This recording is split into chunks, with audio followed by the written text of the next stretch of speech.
Hello and welcome to day 22. Today I'm going to have an interesting challenge for you, and it's relating to something called CTA and CTE. So let's see what that is all about. Now, CTA stands for call to action.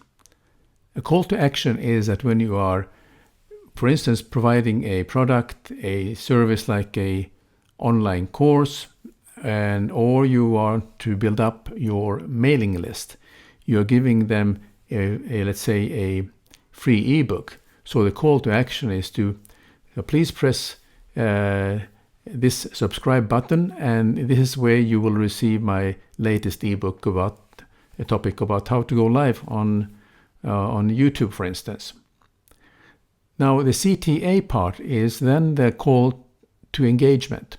So what you do is that when people are downloading, you encourage them to provide you a feedback and a comment on how they enjoyed that ebook.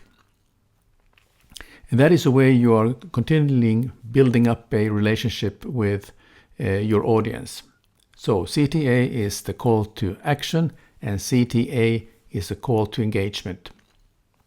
For this exercise, just go ahead and give them a call to action and follow that with a call to engagement. Good luck and see you tomorrow.